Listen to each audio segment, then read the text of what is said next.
L'histoire se poursuit lorsque le père de Nox se rend compte que Nox est également présent à la réunion. Il se dit, je ne m'attendais pas à ce que ce gamin écoute ma demande et vienne ici. Pendant ce temps, les deux frères jumeaux se moquent toujours de lui. Ils considèrent toujours Nox comme la poubelle de leur famille. Le sourire aux lèvres, ils disent, je pense que le moment est venu de décider lequel d'entre nous ira à l'Académie d'Eldin et deviendra un nouveau talent pour la famille Renaver. En entendant la requête des jumeaux, le père tente de réfléchir à ce qu'il demande. Je comprends, il est peut-être temps pour nous de décider qui ira là-bas.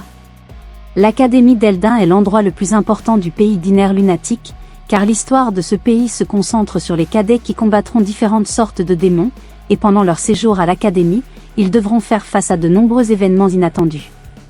Nox se dit alors, quoi qu'il arrive, je dois entrer dans cette académie. Tant que cela ne perturbe pas l'intrigue du jeu, je dois trouver des alliés. Son père lui dit alors, je pense que tu sais déjà que chaque famille ne peut obtenir que 3 tickets d'entrée à l'académie. Il s'agit de se protéger de la pression des nobles, et il précise que les 2 premiers billets ont déjà été utilisés pour le premier et le deuxième fils. Pour la famille Renaver, il ne reste donc qu'un seul billet. Sachant cela, Nox se dit, avant de retrouver mes camarades, il semble que l'obtention de ce billet soit mon principal objectif pour l'instant. Son père dit alors, s'il pouvait seulement décider qui ira à l'académie en se basant sur la tradition de la famille Renaver, ce qui se fait depuis des générations. Soudain, Nox interrompt les paroles de son père, tu veux donc dire que la décision sera prise après que nous nous soyons battus ? Son père est immédiatement choqué car il ne s'attendait pas à ce que Nox ose parler en premier, ce qui est inhabituel. Puis son père dit, c'est exact. Je vous donne 1 mois pour vous préparer, et je choisirai après vous avoir vu vous affronter. Confiants qu'ils gagneront facilement, les jumeaux disent avec arrogance, si tu veux abandonner avant qu'il ne soit trop tard, tu n'as qu'à le dire. Nous savons que votre corps est très fragile. Tu ne seras même pas capable de soulever une épée, alors il est certain que tu ne pourras pas nous vaincre. En entendant cela, Nox dit calmement, tu devrais comprendre de quoi tu parles. Tu pourras dire ça quand tu auras gagné la bataille. Les jumeaux sont offensés par les propos du plus jeune, tu crois qu'avec ton corps chétif, tu peux nous vaincre ? Ne rêve jamais d'entrer dans cette académie. Ton destin est déjà tout tracé. Nox réfléchit, ce duel sera ma porte d'entrée dans cette académie, alors je n'écouterai plus leurs bavardages inutiles. Souriant élégamment, Nox dit, si je suis celui qui entrera à l'académie d'Eldin, c'est déjà certain. En entendant cette déclaration, ils sont choqués car c'est la première fois qu'ils voient le plus jeune agir ainsi. Talia, qui observe toujours, dit, on dirait que notre fils cadet est très sûr de lui, même si son visage semble calme. Mais dans son cœur, Nox se dit, il semble que j'ai attiré l'attention de quelqu'un de désagréable. Un peu plus tard, dans un autre lieu, on voit Rotwell remettre des rapports à son maître. Après avoir lu le contenu du rapport, il dit, d'après le rapport que vous avez donné ici, il est très clair que Nox a changé récemment. Puis il se dit, je n'y croirai pas tant que je ne l'aurai pas vu moi-même. Cet enfant a-t-il vraiment changé ? Bien que très intéressé par la situation, il est également très inquiet, son changement est-il dû à un démon qui tente de le contrôler ? Il demande alors à Rotwell de garder un œil sur son fils en permanence. Le lendemain, Nox est vu en train de courir dans sa résidence, provoquant l'émoi des domestiques. Ils chuchotent entre eux que leur jeune maître va concourir pour le seul billet restant pour entrer à l'académie d'Eldin. Mais Nox se rend compte que les serviteurs parlent de lui, et il est très troublé. Je ne sais pas pourquoi Nox peut entendre leur conversation de loin, même s'il n'a pas ce genre de compétences. Soudain, une notification apparaît, indiquant que Nox a gagné 0,1% d'endurance. Nox se dit, pendant tout ce temps, je n'ai gagné que ce peu d'endurance. Comme ma plus grande faiblesse est la force physique, je dois courir pour augmenter ma force physique, et la condition pour activer la compétence d'art martial de l'épée de génie est d'avoir 4 points d'attribut de force physique. C'est très désavantageux. L'endurance de ce personnage est très faible. Ils vont sûrement commencer avec des attributs ouverts. Parce que je suis sous la malédiction du destructeur de souffrance, en un mois, je dois augmenter mon endurance de 1,9%. On sait que le destructeur de souffrance est une malédiction qui réduit la croissance d'un joueur de 50%. Je viens de commencer cet exercice, mais je suis presque mort d'épuisement. Mais mon effort n'a gagné que 0,1%, et ce personnage gravement malade réduit également mon taux de croissance physique de 50%. Je dois donc travailler 4 fois plus que les autres. C'est le calcul pour atteindre les 100%. Peu importe à quel point je m'entraîne et m'efforce, ce personnage gravement malade fait que mon endurance maximale n'atteint que 15. Soudain, Rona arrive et dit, « Jeune maître, j'ai apporté tous vos ordres. » On voit que Rona a apporté le poison d'un serpent à 3 têtes, de l'eau de source féerique, une pierre centrale, et enfin un parchemin qui peut faire grandir le corps rapidement. Avec ça, comment puis-je obtenir 4 stamina d'un coup? Ce n'est pas un problème car je suis très doué pour trouver des raccourcis. Rona demande alors, pourquoi Nox a-t-il besoin de tous ces objets? Parce que Rona sait que tous les objets commandés sont des poisons très dangereux, en plus d'être chers. D'habitude, la plupart des gens évitent ce genre de traitement. Seul le parchemin vous sera utile parmi tous ceux que vous avez commandés. Nox dit calmement, ils l'évitent pour une raison, ils ne savent pas comment l'utiliser. Après avoir dit cela, Nox boit d'abord le poison du serpent à 3 têtes. Après avoir enduré la douleur, Nox essaie de lire la nouvelle notification qui apparaît devant lui. Elle dit, après avoir bu le poison, vous gagnerez 1,5% de force physique, et c'est temporaire. Elle indique ensuite que Nox dispose de 10 minutes pour surmonter la douleur du poison. Nox mange alors la pierre centrale avec appétit, et la notification apparaît à nouveau. Elle indique que Nox est progressivement entré dans un état pierreux. Mais soudain, la notification change, indiquant qu'une partie cachée s'est ouverte. C'est parce que le poison du serpent à 3 têtes a fait effet après avoir mangé la pierre centrale. Malgré la douleur atroce qu'il ressent, Nox doit passer à l'étape suivante. À l'origine, le noyau de pierre ne pouvait être utilisé que par les humains pour améliorer la défense de leur corps. Cet objet pouvait également être utilisé pour créer des golems. Cependant, lorsqu'il était associé au venin de serpent à 3 têtes, un effet spécial était révélé. Ainsi, le personnage négatif appelé « destructeur de souffrance » disparaissait instantanément. Rona paniqua en voyant son jeune maître ingérer 2 poisons à la fois. Elle était terrifiée à l'idée qu'il puisse mourir sous ses yeux. Nox marmonna pour lui-même, même si le « destructeur de souffrance » avait complètement disparu, il devait encore découvrir les autres parties cachées. Soudain, Rona fut choquée et rougit car, pour une raison quelconque, son jeune maître commença à se déshabiller lentement. « Qu'est-ce que tu fais? Pourquoi te déshabilles-tu ainsi devant moi? Tu vas me faire quelque chose ?» Mais ce qui arriva n'était pas ce qu'elle pensait. Nox prit l'eau de source d'effet sur la table et la versa calmement sur son visage. Une notification apparut immédiatement devant lui. Elle indiquait que l'eau de source d'effet avait réagi pour éliminer les effets du noyau de pierre. Nox sentit alors son corps se rétablir. Plusieurs notifications apparurent, indiquant que des fragments cachés avaient été révélés et qu'il avait temporairement reçu la bénédiction de croissance. Souriant avec satisfaction, Nox dit, « C'est ce que j'attendais. Cette bénédiction de croissance doublera mon taux de croissance jusqu'à ce que mon endurance atteigne 5. » Pour atteindre son but, Nox prit le parchemin avec l'effet d'accélération de la croissance corporelle. Il le déchira en 2, et l'effet du parchemin augmenta immédiatement son endurance de 100%. J'ai éliminé le « destructeur de souffrance » de mon corps. Avec la bénédiction de croissance, j'ai contré la pénalité de croissance physique de 50% due à l'effet de maladie grave. Et après avoir utilisé le parchemin, je peux grandir 2 fois plus vite que d'habitude. Alors maintenant, pour garantir mes résultats, je dois augmenter mon endurance. Nox fut soudain surpris lorsque Rona courut vers lui et le serra fort dans ses bras.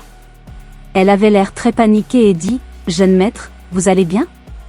Quand tu as commencé à te déshabiller après avoir bu ce poison, j'ai cru que tu allais faire quelque chose d'étrange, et ça m'a fait peur.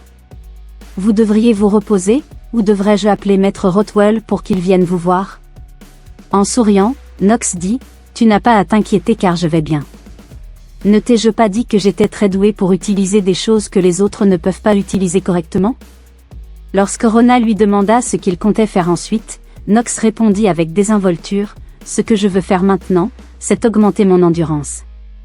Alors, à partir de maintenant, nous allons courir. » Un peu plus tard, sous un soleil radieux, on les vit tous les deux courir autour du manoir. Ils avaient l'air enthousiastes à l'idée d'augmenter leur endurance. Tout cela pour que le personnage de Nox devienne plus fort lorsqu'il se battrait pour le seul billet restant. Ailleurs, Talia observait le jeune maître de loin et murmurait « Pourquoi ce faible a-t-il accepté de se battre contre ses frères ?» En entendant cela, son serviteur en tenta de la réprimander « Tu ne devrais pas sous-estimer le jeune maître de la famille Renaver, et tes paroles sont très irrespectueuses. » Mais Talia poursuivit « Ce que j'ai dit est vrai. Non seulement il est faible, mais Nox ne sait même pas tenir une épée. Pour l'instant, il ne fait que courir sans but. Même les gardes de Renaver ont proposé de lui enseigner les techniques de l'épée, mais Nox a rejeté tout ce qu'ils lui ont proposé. Il sera certainement battu s'il n'a pas de technique pendant la bataille. Talia se dit alors, je sais que cela arrivera, mais pour une raison ou une autre, je suis si inquiète pour lui. Hâtivement, Talia quitta la pièce pour rejoindre le jeune maître qui courait dans la cour du château. Nox se reposait et semblait perplexe lorsque Talia vint le voir. Le sourire aux lèvres, Talia se présenta. Bien que Nox paraisse très calme, il se dit « Pourquoi cette femme vient-elle me voir? Que prépare-t-elle » Nox demanda alors « Pourquoi es-tu venu ici? Et tu n'as pas besoin de te présenter à nouveau car je t'ai déjà entendu cette nuit-là. » Voyant l'attitude froide de Nox, Talia murmura « Qu'est-ce que c'est que cette attitude ?» C'est comme si cette personne ne voulait jamais parler aux autres de façon décontractée. Talia essaya alors de montrer son beau visage, pensant que si Nox le voyait, il aurait probablement envie de lui parler. « Tu t'entraînes pour combattre tes frères? Penses-tu que le simple fait de courir te rendra plus fort? » De loin, Rona murmura « Je pense la même chose. » Le jeune maître sera-t-il capable de combattre ses frères en se contentant de courir comme ça? Talia dit fièrement « Je vais t'aider à devenir plus fort et te donner une chance de vaincre tes frères. » Mais Talia fut choquée lorsque Nox s'éloigna en disant « Je ne suis pas intéressée. » Tu peux donc me laisser tranquille? En entendant ce refus, Talia parut très contrariée et dit « Comment oses-tu dire cela? Tu m'as carrément rejeté quand je t'ai proposé de t'aider à obtenir le ticket pour l'Académie d'Eldin. » Non seulement Talia était choquée, mais Rona ressentait la même chose. Si elle était à la place de Talia, elle se sentirait sans aucun doute embarrassée et en colère face à un tel rejet. S'éloignant avec colère, Talia s'écria « Peu importe, fais ce que tu veux. Je n'en ai plus rien à faire. » Nox regarda Talia s'éloigner d'un air perplexe. Il a ensuite vu plusieurs notifications expliquant le caractère de Talia, notamment son nom, ses compétences, sa force, son mana, son endurance et bien plus encore. Dans le monde d'Iner lunatique, Talia avait un talent considérable. Elle avait une endurance supérieure à la moyenne, dépassant même celle de la plupart des hommes, dont la norme était le niveau 4. Bien que Talia n'ait pas le potentiel des 3 épées impériales ou des 4 sages de ce continent, elle avait suffisamment de talent pour atteindre un niveau inférieur. Avec sa force, elle pouvait tuer 2 démons simultanément. En ce qui concerne ses attributs, elle était experte dans l'utilisation du feu. L'attribut magique de feu s'éveillait ensuite en flammes blanches. Avec ces flammes, Talia brûlerait Nox, devenu démon, jusqu'à ce que mort s'ensuive. Si je fais de Talia mon allié maintenant, l'histoire changera dans le futur. Je dois donc rester dans l'histoire principale et éviter de mourir. Est-ce que je rencontrerai toujours quelqu'un qui me tuera à l'avenir? Le temps passait vite, et aujourd'hui marquait exactement un mois depuis que le chef de famille avait décidé qu'il avait droit au dernier billet d'entrée à l'Académie d'Eldin lors de la traditionnelle bataille familiale des Renaver.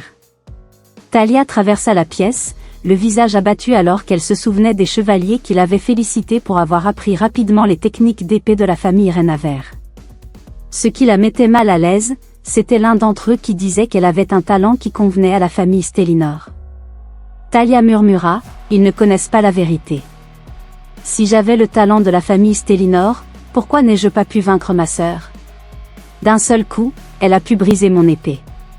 Comment puis-je devenir chevalier si je n'arrive pas à la surpasser? Je suis toujours dans son ombre. » Dans les temps anciens, un chevalier était quelqu'un qui n'était pas influencé par la cupidité. Il vivait simplement et se sacrifiait pour la justice. En plus de cet état d'esprit, ils apprenaient d'innombrables arts martiaux et techniques d'épée. C'est ce qui pouvait amener quelqu'un à devenir chevalier. Pour une raison inconnue, ses pensées dérivèrent vers le jeune maître. Talia dit doucement, avec un entraînement physique comme celui-là, Nox peut-il vraiment se battre contre son frère, qui s'est entraîné toute sa vie? Je doute qu'il puisse le vaincre. Un peu plus tard, dans la salle d'entraînement, Nox et Allen se tenaient face à face. De l'autre côté, leur père et leur famille les observaient, prêts à entamer le combat. Une femme d'âge moyen, connue comme la première épouse de Theo Renaver, demanda à Rothwell ce qu'il pensait de la bataille à venir. Rothwell répondit, d'après nos observations précédentes, le jeune maître Allen devrait gagner facilement, car son fils cadet n'a aucun talent. Son expression montrait clairement qu'il doutait que Nox puisse combattre Allen. Au fond de lui, Rothwell pensa, je suis curieux de savoir ce que fera le Seigneur si le résultat est différent. Même s'il est vrai que le jeune maître a changé, je ne crois pas qu'il gagnera. S'il gagne, ce sera impossible et au-delà de toute logique. J'ai suivi le chemin d'un chevalier et j'ai combattu aux côtés du chef de famille. L'épée est une chose parfois compliquée mais aussi la plus simple de ce monde. La durée de l'entraînement et de la réflexion détermine le niveau. Une seule chose change tout et fait s'agenouiller le plus fort devant vous, un talent ou une compétence connue sous le nom de génie d'un autre monde. Comme leur nom l'indique, ils sont bourrés de talent. Je me demande si le jeune maître est né avec ce talent. Ses pensées furent brusquement interrompues lorsque le chef de famille déclara, « Il semble que je l'ai mal jugé. C'est mon fils, un pur sang de la famille Renaver. Nous ne devons pas douter du sang Renaver qui coule dans ses veines. Il pourrait être un enfant né avec un potentiel remarquable comme les 3 empereurs de l'épée. » Un peu plus tard, Nox se sentit perplexe et malheureux car ses compétences à l'épée ne s'étaient pas encore activées. Il se dit même, suis-je seulement chanceux dans le sens négatif du terme? Après un mois d'entraînement, il n'avait toujours pas atteint le niveau d'endurance 4.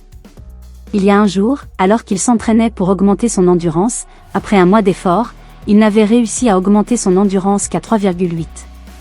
C'est alors que la voix épuisée de Rona se fit entendre, se plaignant de toujours suivre le jeune maître partout où il courait. Rona dit, « Combien de temps dois-je courir avec toi ?»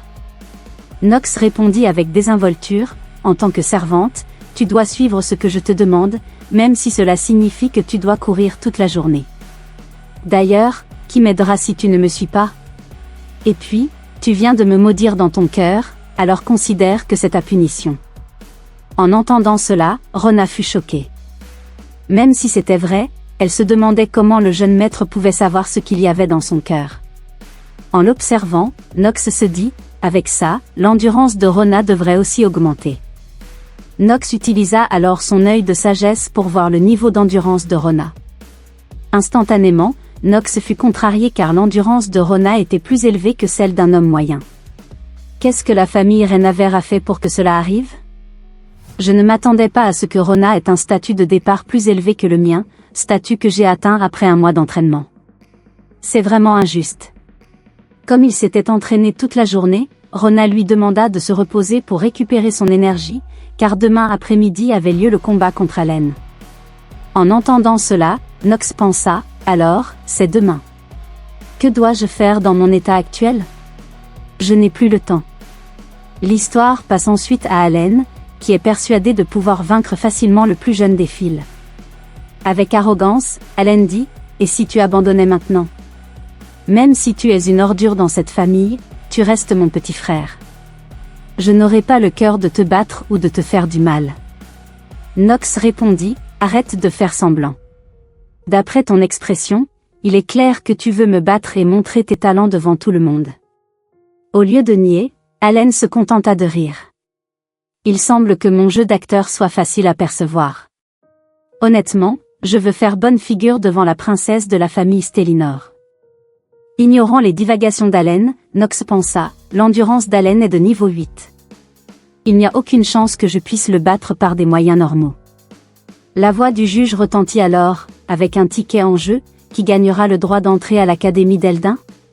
Ce duel familial va maintenant commencer. Nox van Renaver et Allen van Renaver, vous devez tous deux accepter le résultat, quel qu'il soit. Celui qui perdra ne pourra jamais le nier. Nox se dit, je suis très nerveux. Si je perds, tout sera fini. je ne pourrai pas retrouver ma mémoire et découvrir qui a envoyé cette lettre. Même si je tarde un an, ma vie sera finie. Quelques secondes après que le juge ait annoncé le début du match, Allen sauta rapidement et donna un coup d'épée directement sur le visage de Nox. Mais Nox esquiva rapidement sur le côté pour éviter l'attaque soudaine. Cependant, l'assaut d'Allen ne s'est pas arrêté là, il a immédiatement donné un coup de pied à Nox. Bien que Nox ait réussi à bloquer le coup, il fut tout de même repoussé. Allen rit, « Je ne m'attendais pas à ce qu'une ordure comme toi bloque ma petite attaque. » Nox ne put que se défendre tandis qu'Allen lançait une rafale d'attaque vers lui. La vérité de ce foutu jeu, c'est que je perdrai tout si j'échoue ici, donc je ne peux pas approcher le vrai scénario. Soudain, Nox se rendit compte que son endurance avait augmenté de 0,1%, ce qui lui redonna l'espoir de remporter la bataille. Souriant, Nox dit, « Si je te bats, je pense que je gagnerai tout. » En entendant cela, Allen s'agita et répliqua, « Mes attaques sont-elles si puissantes qu'elles te font penser bêtement ? Je devrais peut-être te battre encore quelques fois pour que tu comprennes à quel point nos forces sont différentes. » De l'autre côté, la vieille femme murmura, « Il semble que je n'ai plus à m'inquiéter après avoir entendu que le plus jeune a changé et grandi. En fin de compte, le plus jeune entrera à l'académie d'Eldin, et c'est mon enfant. » Observant attentivement, le chef de famille remarqua, « C'est très décevant. Au départ, j'étais curieux d'apprendre que Nox avait changé, mais est-ce tout ce qu'il peut faire ?» Rothwell suggéra d'arrêter le match, car continuer signifierait une longue période de convalescence pour le jeune maître. Le chef de famille était encore indécis. Il pensa, Allen et Hachi ont de bons talents, mais ce ne sont pas des joyaux bruts. Comparés à Garand, leurs compétences sont encore insuffisantes. La puissance de l'épée noire qui fait s'agenouiller tout ce qui se trouve à ses pieds peut être atteinte avec une force incroyable. Le chef de famille se leva, avec l'intention d'arrêter le match. Cependant, il arrêta sa décision après avoir vu le changement d'aura de Nox. Apparemment, après avoir enduré un long moment, Nox avait gagné 0,1% de force. Sa puissance était donc passée au niveau 4. Instantanément, sa compétence d'épéiste de génie s'activa automatiquement. Voyant son jeune frère rire après avoir résisté à des centaines de ses attaques, Allen dit, « As-tu perdu la tête après avoir encaissé mes attaques ?» Soudain, une autre notification apparut. Elle indiquait que Nox avait acquis une très bonne compétence, capable de ralentir le mouvement du temps. Observant le passage ralenti du temps, Nox dit, « J'ai entendu dire que les génies et les gens ordinaires peuvent vivre le temps différemment. Tout ce qui m'entoure bouge très lentement, et c'est une excellente compétence, une compétence qui ralentit considérablement le temps que je perçois. Un ennemi qui se déplace lentement n'a rien à voir avec moi qui me déplace trop vite. Avec la compétence d'épéiste de génie activée, il est d'ores et déjà certain que je gagnerai ce match. » Sans effort, Nox para l'épée qui lui était destinée, la faisant voler hors de la main d'Allen. Allen était stupéfait, ne s'attendant pas à ce que son attaque rapide soit stoppée aussi facilement par Nox. Puis, d'un air confiant, Nox déclara, « Je vous l'ai dit, je suis le vainqueur de ce match. » Très bien, tout le monde. C'est la fin de ce manhwa. Restez à l'écoute pour d'autres vidéos et à la prochaine fois.